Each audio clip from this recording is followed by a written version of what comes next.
I'm going to show you 5 credit cards that you can use to build your credit from scratch in 2025. But the truth is, you don't need all of these 5 cards to build credit. You only need one. Let me explain. What's up, everyone? It's me here. In this video, we're going to talk about the best credit cards to build credit from scratch. But before I share those 5 credit cards, you need to understand how credit scores work, because some of these cards are better for beginners than others. So let me break it down real simple for you. Credit scores are calculated based on 4 factors: payment history, credit utilization, length of credit, credit inquiries, and mix of credit. Let's unpack those real quick. First, payment history. This is the biggest factor when it comes to your credit score. Your payment history makes up 35% of your entire credit score, and it's exactly what it sounds like. It's your history of making timely payments on your credit accounts. Late payments will negatively impact your credit score. Now you may be thinking, well, obviously credit card companies report if I miss payments, right? Well, yes, that's true. But what happens if I pay my balance down to 0 every single month? That's great.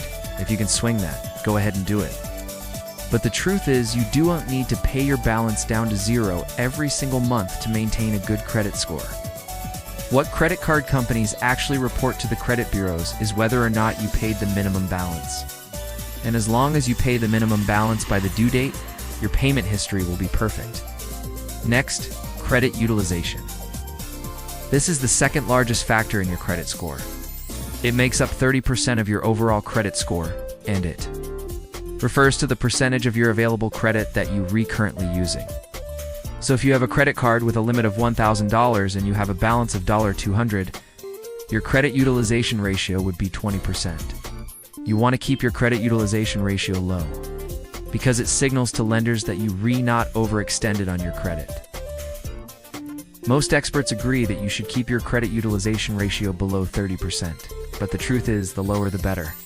Now third, we got length of credit, which makes up 15% of your credit score. This is simply how long you've had credit accounts in your name. So the longer you have credit accounts in your name, the better. Next, credit inquiries. These are also known as hard inquiries, and they occur when you apply for a new line of credit. Inquiries make up 10% of your credit score, and generally speaking, the more inquiries you have, the lower your score will be. However, this is one of the easiest factors to recover from if you manage your inquiries properly. Lastly, mix of credit, which is 10% of your score. This refers to the different types of credit that you have, such as credit cards, installment loans, and mortgages. Having a mix of credit can positively impact your credit score, because it shows that you can handle different types of credit responsibly. So now that you understand how credit scores work, you might be wondering, Ben, what does this all mean? Why should I care? Well, the main takeaway that I want you to walk away with is that you do need to carry a balance on your credit card to build credit. You see, many people believe that you must carry a balance on your credit card in order to build credit, but that's not true. In fact, it's quite the opposite. Carrying a balance on your credit card can actually hurt your credit score because it increases your credit utilization ratio. Credit card companies typically report your credit card activity to the major credit bureaus once per month. So if you pay your credit card bill in full each month, you'll avoid paying any interest charges and you'll maintain a low credit utilization ratio. So if you're looking to build credit, you should prioritize cards that allow you to earn rewards while avoiding interest charges. That means you need to find cards with low or no annual fees, low interest rates, and a high credit limit. And the good news is, there are plenty of options out there, but you need to know what to look for and what to avoid. But don't worry, I'm here to help. I've personally reviewed hundreds of credit cards, and in this video, I'll share with you my top picks for the best credit cards to build your credit fast. And just a heads up, these cards are listed in no particular order, because your individual circumstances may affect which card is best for you. Okay, let's get started with card number 1. Now, the first type of card that you can use to build your credit is a secured credit card.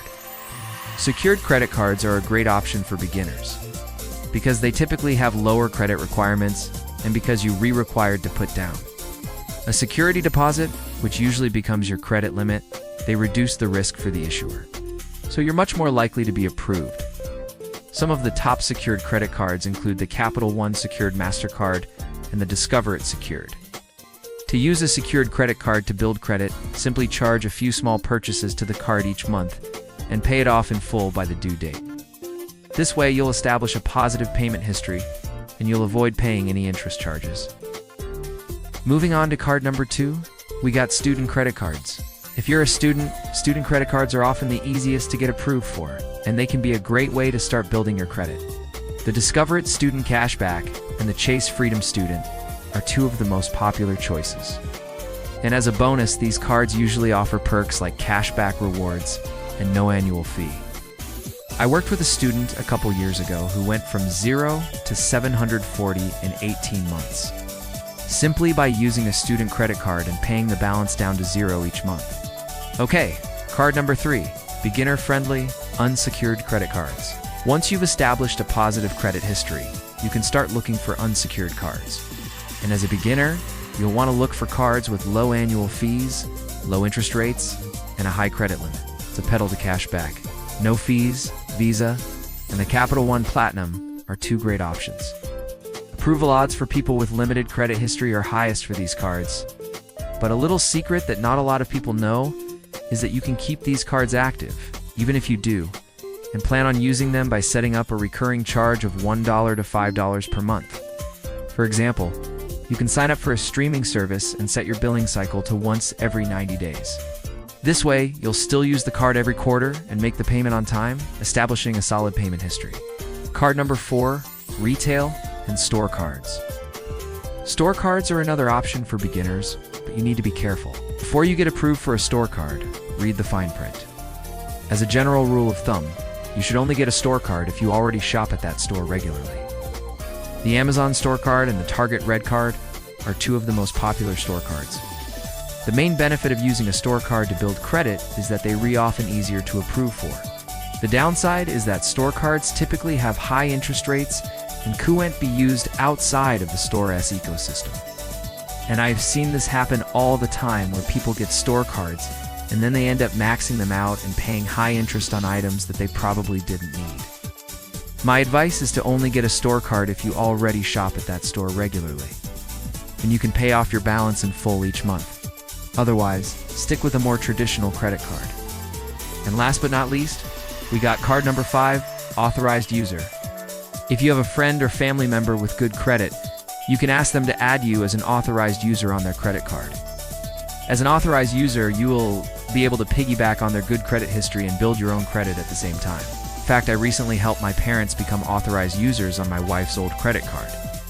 And in 3 months, their average credit score jumped 50 points. That's the power of being an authorized user.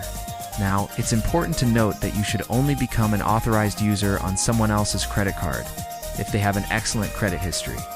Otherwise, you'll be stuck with bad credit. And the reason for this is because authorized users are equally responsible for the credit card account. So if the primary cardholder misses a payment, it will negatively impact both of their credit scores and yours as well. So there you have it. Those are 5 of the best credit cards to use to build your credit in 2025. As a beginner, you have a lot of options when it comes to building your credit. The key is to find a card that fits your needs and helps you build good credit fast. Remember, your financial future starts now.